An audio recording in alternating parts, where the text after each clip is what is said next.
Hello, Neko. Sorry, I had to clear my throat. Alright, let's start. Glad to see you in here, Neko. Now, I started the week with the Nasdaq, as I always do. I mentioned how previous week candle closed lower, and I'm splitting up the weekly fair value gap as I'll be studying those levels if price decide to drop into it. So this gap here, we had a down close candle the previous week, and I'm wanting to see, okay, is this bearishness going to continue? And if it does, we trade to a new low. I'm watching that 50%, and then 75%, and 100%. I could entertain the idea of prices making a short-term high and continuing to drop a little from the rejection block. So I said this could be a short-term high, and we continue this momentum on Friday down to the sell side liquidity down here. Buy side and sell side is what I'll be watching at the all-time high and low of the chart. So order flow is currently bearish. If Nasdaq finds support here, however, this would be S&T with ES and the Dow. Alright, so I'm talking about this buy side and then this sell side down here, and I'm mentioning both these highs and lows and saying how, okay, I'd like to see a sell side run because order flow seems to be bearish. It seems to be, disrespecting those up close candles and showing these big rejections and falls. So I'm going into the week, into Monday, expecting, with the idea on my mind that we could continue to trade lower and potentially target that sell side. And a dollar monthly chart is about to close and doing so above 50% of its previous down close candle. I would be expecting further higher prices in the coming week. Obviously, this is also for geopolitical reasons. I think the dollar needs to go higher, but if you look at the chart, this candle, this was taken on the last day of July, June 30th. It's closing way above that 50% of that down close candle. So I want to see the next month, in the coming weeks, trade higher towards that buy side liquidity. And this week it did not do that, actually. It rejected quite significantly, which surprised me a little bit. But we'll see what happens in the next weeks. And bonds did take a hit, and I didn't have a clear bias on the bonds. Oh, Nico said, yeah, I was targeting lower initially too, but July honestly typically makes the Nasdaq explode to the moon.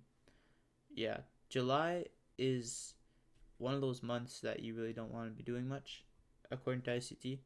It will sometimes, off May and June sell side delivery, it's going to make a low and then start a delivery higher, or continue a delivery higher from June reversal.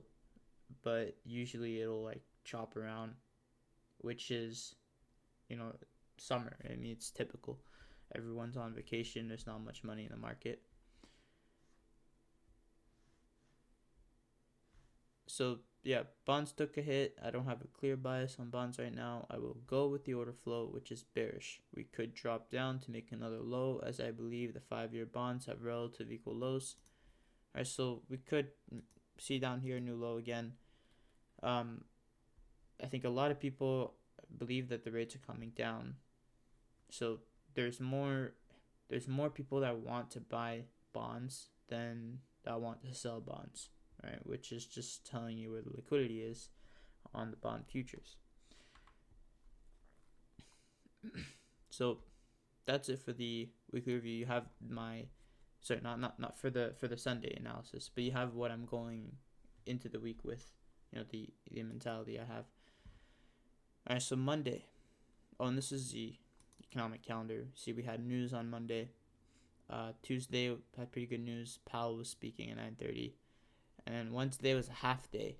So FOMC actually happened during market close. I didn't know it was half day, but I was actually trying to look for trades on Wednesday. I didn't end up taking anything, but I didn't know it was a half day. If I had known, I would not have looked to trade at all, and I would have actually streamed. Thursday, obviously, it was July 4th, and then unemployment rates came out on Friday, up a little bit higher than what they were expecting. All right, and Monday, today drew slightly lower and ended up closing higher. See how we made a sell side run beneath this daily swing low, but then we immediately went right back up. There was something I was looking at on Monday, but hold on, let me read this. After trading to an old low, price traded higher. I want to see if this will form a market maker sell model tomorrow. I'm also considering a 3-day look back. This means I want to see price trade down to sell side tomorrow. If it does not do so, I'd expect an explosive run higher. Alright, so this is June 27th of June 2024. The reason I'm using this 1800 open, right, this daily open, is because this day created a market shift. This day ran up, took out some buy side, the rejection block, the purple line there on the daily chart, rejected, and then created a market structure shift. Because it did that at that day, I'm marking that day, and I'm looking into the past 3 days, and I'm looking ahead 3 days, and I want to see whatever PD array that we can run in the past 3 days. I want to pick one, which I'm picking the low, and I want the algorithm to deliver around that 3-day mark. So this is why I wanted to see this immediately tomorrow. If it did not happen tomorrow, it's because obviously the algorithm has something completely different in mind, which is to go higher, and it will usually do so a lot, way more violently than it would if it went down to the sell side liquidity and then went up, right? Because it's showing it's failing. It doesn't want to go down to the sell side liquidity. Is you can think of it like a seasonal tendency. You know how we saw May is usually the month that goes down. You know, sell in May, go away, and June too. Because May didn't do that, it went higher. It went up in a explosive manner. You know, way offside from the sellers. And same with June. So that kind of tells you that, okay, if we're not respecting these tendencies, these rules that the algorithm has, well, obviously price is going to be doing something way different. So I think this week was a little bit, what's the word, sporadic, like not too predictable. I think a lot of people probably had a lot of trouble trading and navigating in the markets because it I don't think it delivered the way it should have. And I did see kind of like how Monday we made that low, the short-term low, and we potentially shifted market structure higher. And then this is why I said if this doesn't happen tomorrow, this is a market structure shift higher, and we're just going to go up for the rest of the week. And this is the run lower that forms an order block down to the south side liquidity, and this happened conveniently during 9:30 open. And so what am I saying about the 10:30 candle? I anticipated the run lower that stabbed into the sell side liquidity, and after this run, I noticed a 10:15 candle stabbed violently into the range that was left. This was a quick reversal and didn't make any stop runs on this time frame. So I'm talking about a short-term price run. See how it was just very, very quick. Maybe this was a short-term low actually that was taken out. We were also way beneath the midnight open after London, and 9:30 traded lower for like 200 points. Yeah, so I mentioned this, I believe I was streaming on Monday, but I mentioned how, you know, the London session had traded lower violently, and then we retraced a little bit, and then the 9:30 open sends it lower. So I wasn't too confident in seeing something work out immediately. I thought, you know, maybe price is going to consolidate and it's only going to start running at around lunchtime, right? Which is why I chose not to really look for anything. And when I did start to see this order block form, I wasn't too confident immediately that it would run nice and quickly higher. But on the 5-minute chart, you have a nice stop run there, where you have a breaker being formed. Price gets above the breaker, comes back into it, and continues to run higher. Then it creates another stop run when it initially retraces into the breaker, into the PD array. Then it goes up a little bit, stops out the early buyers, the people that got in early, and then it goes higher. It needs to do that.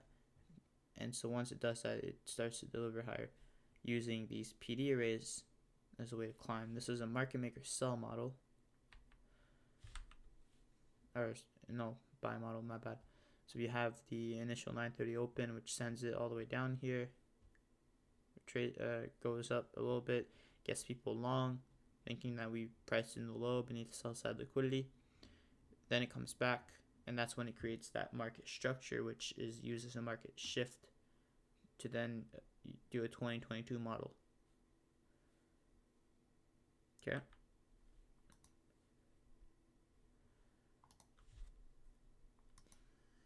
On Tuesday, this is where we start to really go higher, and at this point I was completely saying, okay, it will just go higher for the rest of the week, because that delivery that I was talking about, the IPTA delivery, failed.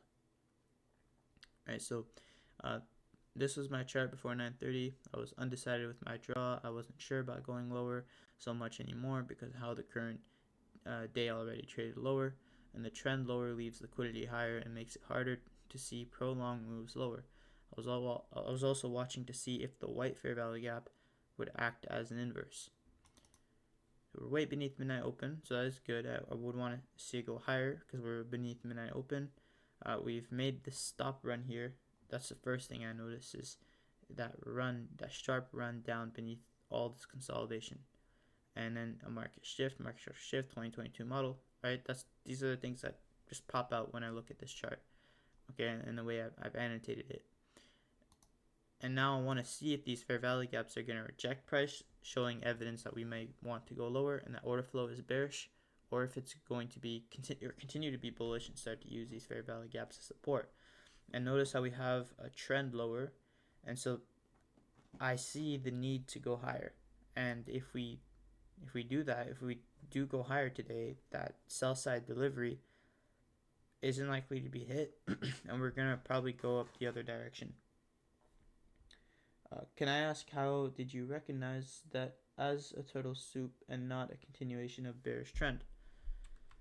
Yes, that's a good question. Let's go back to Monday. So it's simply because of the higher time frame. All right, I suppose you're talking about, right, this like turtle soup there, how it initially went higher and then it drew back one more time, making you think that it could be trending lower. Because I don't really look at bearish trends, I look at liquidity. So in the higher time frame, where's the liquidity? Here, okay. So once we hit this liquidity there, well, let's start with the daily chart. All right, daily chart, there's a swing low right there. So I'm watching that swing low to see if it wants to get hit, and it's gonna have liquidity at that swing low. Now, once it gets hit though, I need to see a short-term low in the hourly chart, this low, initially come down, take out that low, and then start to go higher, and it comes right back down, taking out that swing low at the same time, running the sell side liquidity. So price is fractal this way, and this is a breaker on the hourly chart. Price gets above it, uses it as support. So we need to leave these breakers. And then you have the same thing happen on the lower time frame, where price hits the sell side liquidity, but it needs a short-term low in order to leave a breaker. So it does that, and it leaves the breaker. So price will always leave the breaker, and that's why, like, when I see on that 15-minute chart, if ever we come down here and we reverse very quickly, I'm always careful about taking the first shorting opportunity, because the first shorting opportunity oftentimes will fail to create the breaker. Right? That's how price is fully efficient, and the people that the smart money that's buying at that sell side liquidity on the daily and hourly chart, the people that want to buy all the stop losses at that low and all the people market selling short at this low, they need people to get into the market. They need people to find reasons to get into the market, and so they create this basically deliver price in a way that, you know, people see it drop, they start to sell short on the break of that low. It initially comes up, and it might get them into longs, and that just creates more liquidity. So they start buying, and then they get their stop losses hit on that run lower. So they get taken out, and the money goes to smart money, and then it goes higher. Okay, IPTA prefers a breaker for a reversal, so it creates two swing lows. It's not necessarily IPTA, but if I could just draw it out here, price is going to trend, right? What do we know about trends? Is it gets people thinking in one direction. So people are going to look at this chart and they're naturally going to think that it's just going to continue going higher and it's going to trend higher. So that creates a trend line, and there's usually going to be liquidity at that trend line, right? Liquidity there.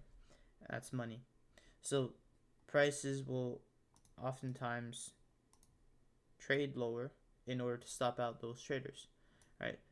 Now, take that concept, but as it's doing that, as it's trading lower on the lower time frame, you're going to have that run come down. It's initially going to go up, and it's going to prove the trend right. You know, the people looking at the lower time frame, they're going to think it's trending lower, and they're going to show evidence that it's going to continue to go lower to get people into a trade, and then it's going to go higher. And that's what a market structure shift is. So Neko, if you watch 2022 model, I think episode 3, ICT talks about a market structure shift, right? Market structure shift is only created once we've taken this higher time frame liquidity. So say that's the higher time frame liquidity, that dash line there. Once we've taken this liquidity on the higher time frame, then we have that breaker on the lower time frame, which creates the market structure shift. That short-term high is the market structure shift because it's been a breaker that is created with that short-term low being taken out. And I always put an X on it. So if you look at my charts, and whenever you see an X, that's like me thinking it could be a turtle soup, and that it will form that breaker. That's just the nature of price. That's how it moves, right? So again, very simple. It goes down, short-term low, comes right back down, and goes up, market structure. Or it goes up, short-term high, goes back above it, and goes down, market structure. And inside this first price leg, I used to always lose money. I used to always get in on this first leg, and then it comes back out, stops me out, and then it goes in my direction. So yeah, alright, glad you understand. Let's go back to Tuesday.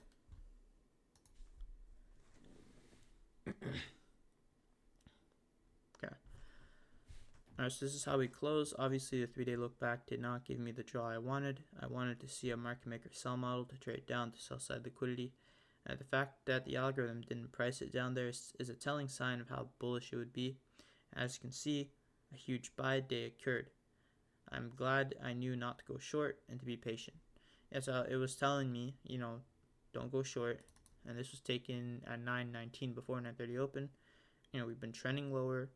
We have buy side up here. I'm studying to see how these gaps are going to be used as support or resistance. And if I see act as support, it's gonna try and stab through this trend. So I'm not going to look for it. Already created the 2022 model already, so I missed the move. I missed it. If I would try and trade it and go long, I'd be chasing it, and it'd be above midnight open after 9:30, and it would not be part of my model. It would not be part of my rules. So instead, I studied it. And you see how much higher we went because we really wanted to disrespect that sell side liquidity, right? Again, ask yourself, where's the liquidity within the past 3 days? If it's lower and the algorithm doesn't go lower, is because it really does want to go higher. And it's going to do so very quickly. So the only PA I liked was ahead of 9:30 in the AM session, which was a bit early, as I just talked about. And we had formed that 15-minute order block. So I already talked about that. Seeing price quickly move up from the bullish order block left the buy side imbalance, sell side inefficiency. And this was used as an institutional order flow entry drill towards the highs. So right there, that's something that if I had been, up at 7 a.m. and I had studied this run lower and then anticipated the market shift, that is something I would have looked to take part on with that small fair value gap entry running up, and then I would have had to get in for the retrace. Well, I'd probably been out by then, but it would have retraced, hit the order block, and it continued to run higher for the 9:30 open, which sent it higher. And this was not a Judah swing, right? Like I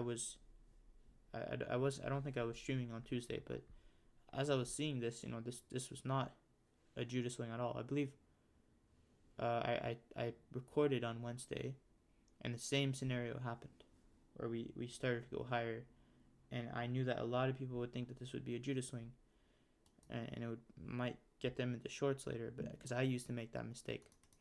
Right, this is the 1 minute chart after 9:30. I used to make the mistake where we see 9:30 go up, and at 10 o'clock I start to look for shorts, and I see this move lower, and I try and sell off of it, and it would work initially, then it would fail. I fixed that by going for 10 points. Just 10 points. If I had looked for 10 points on this off this fair value gap, had a negative RR, 10 point take profit, 15 point stop loss, yeah, I would have made money. I would have made money, but I would have seen that I would have been offside, and I would have journaled that, and it would have been, I would have been, still feeling good about, making money. I didn't lose money, and then I didn't gamble or anything, because I made money, and then I would be able to learn that way and start to take less trades, kind of qualify the trades I'm taking. Obviously, you can see there's nothing here that's of high quality. Yeah, you can inverse this fair value gap, but look how slow it is at that point. After all the explosiveness from 9:30 open and the early morning session, right? The move was earlier in the morning, which sometimes it's just like that. The move happens earlier during London, whenever, and you have to accept that, that's what happened. And just don't trade it. Just wait until next week, maybe next month. I don't know. But you'll see that a lot of times, especially on these slow months, the moves happen during London or during times where you don't trade, and that's okay. We left another big range today and traded to a new all-time high. So another up close candle up to the buy side of liquidity. Okay, and this is something I told my friend. Sell side draw tomorrow. No, I was teasing him, but this was July 1st, so Wednesday or the 3rd. That was on Monday. So I sent him this on Monday. I want to see the draw on the sell side liquidity. Said if it doesn't work, we're very, very bullish. Right, so this is in fact something that I was looking for, and I'm noting here that, as I was saying, it did really go higher violently. I mean, almost no retracement. It's in premium the whole time, and it just continues to run higher for the whole week is what I was expecting. Right, so I don't feel comfortable trading on these things, right? Like my model is turtle soup 2022 model-ish, right? I like to get in at the lows, and when I see 9:30 open again, run it higher, and I know that it's gonna go higher, I don't try and chase it. I just stay out. I'm not confident enough to trade it because honestly, I just haven't been doing it long enough to make money in every single condition. I pick one condition and I get used to it. But some people, their personality might be to trade in these environments, and if that's them, I don't I don't like doing that. But if that's them, then that's them. So I'm not saying no one should be trading these things, because there's definitely trades that you're able to find some nice inverse fair value gap setups that are in premium. But you need to really be in the know and be confident that it is going to go higher. And honestly, it's something that I was not too confident, because it's just in premium. It's not something I'm used to. But with price running way above the midnight open at 9:30, my model would not present itself today. It did do a good job of dipping into the midnight open inside a 15-minute bullish fair value gap, and then quickly ran higher. And this is that bullish fair value gap created at 9:30 open. It dipped into it, hit the midnight open, and then went higher. The 5-minute chart offered no noticeable accumulation during the 10 o'clock news, and instead quickly ran back higher to then consolidate above midnight open. This consolidation accumulated stops that were triggered before a nice and big run higher after a down move that left the bearish fair value gap in that red there, or the pink. This is when I wanted price to go higher. And I remember I was looking at this, and I believe I posted the recording, and you kind of see me use or frame this as an inverse fair value gap. But initially I was looking at this and I was saying, okay, price could use this and reject a little bit and dig deeper into this fair value gap, or deeper underneath the midnight open. If I wanted to take a trade, that's what I would have wanted to see. I would have wanted to see price beneath midnight open. right? But it didn't do that. Instead, if you ignore this wick, I often ignore these long wicks. It's just you know discrepancy. Like I don't really look at it very much. I don't like to see those long wicks and I ignore it. Now this is a short-term low and price comes beneath that short-term low.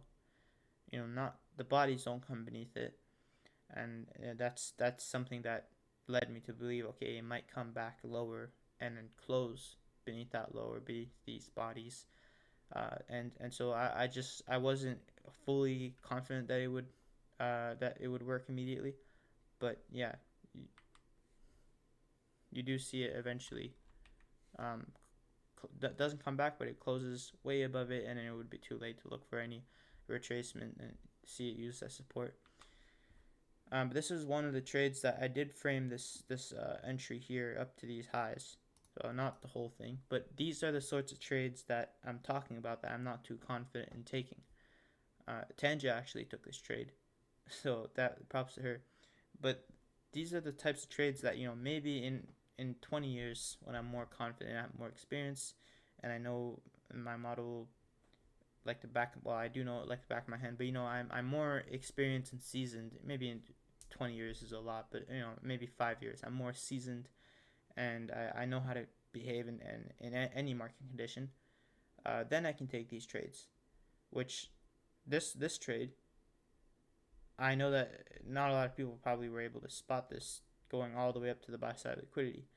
They were probably thinking Judas swing, and again, just like yesterday, fair value gap that is bearish is gonna go lower.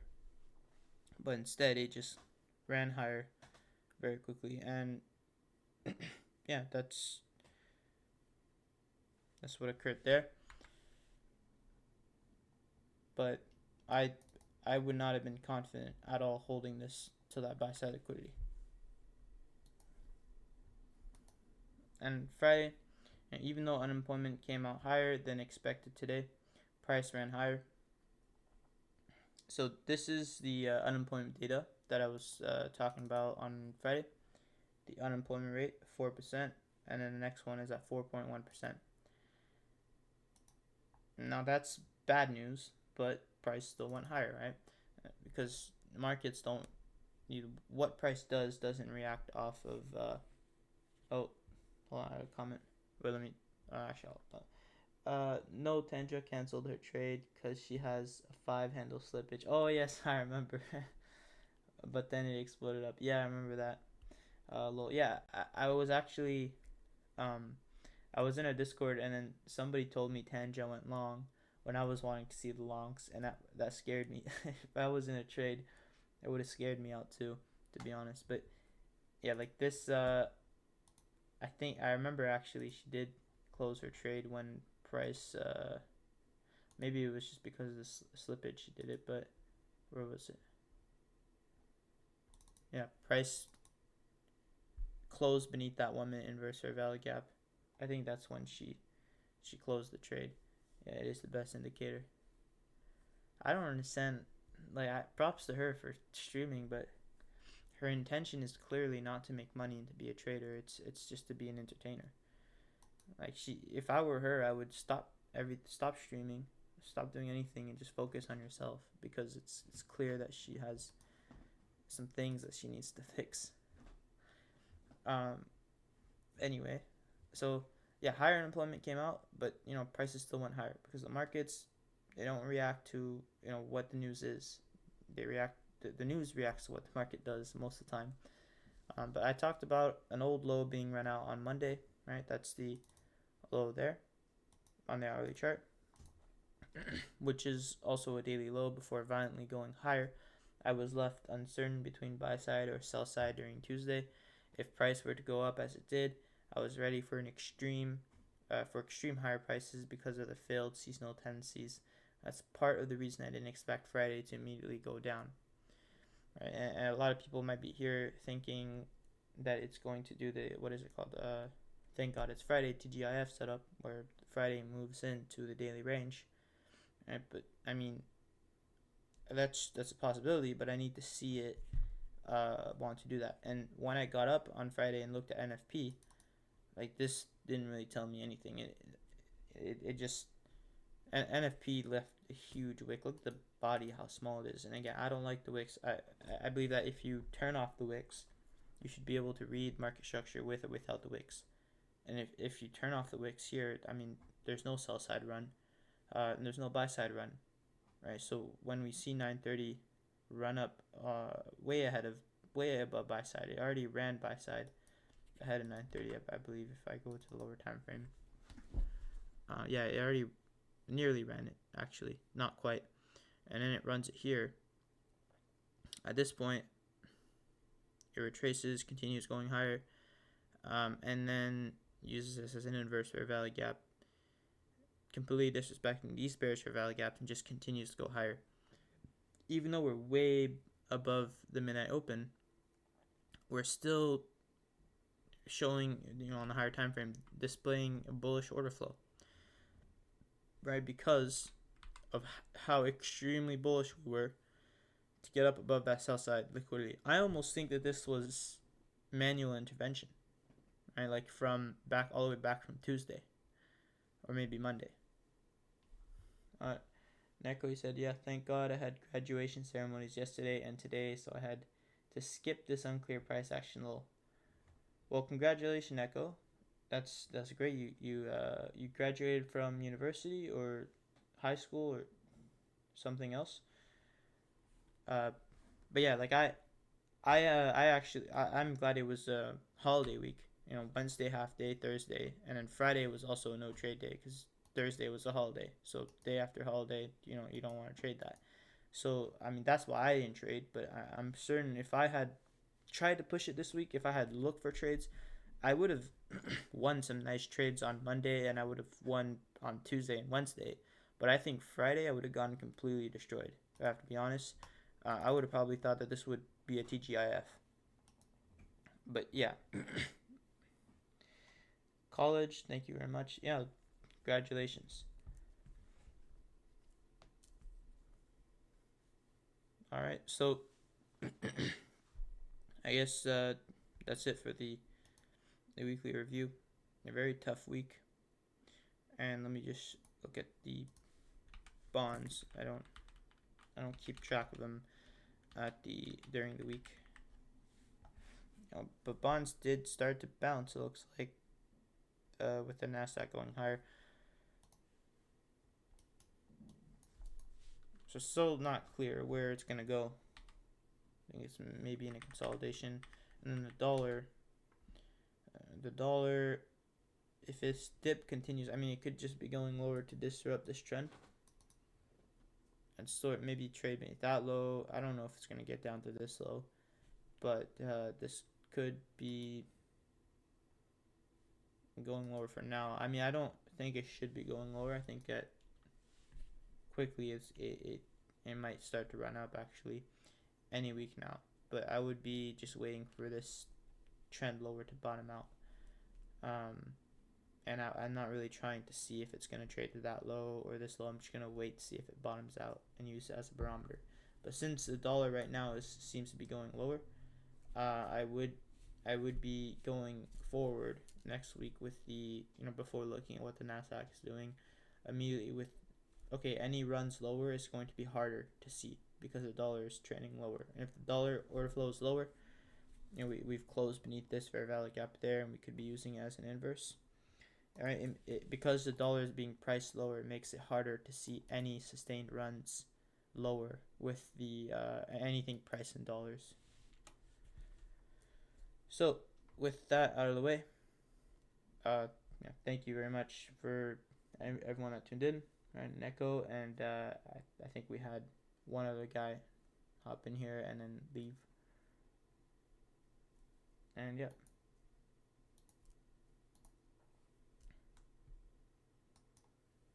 See you next week.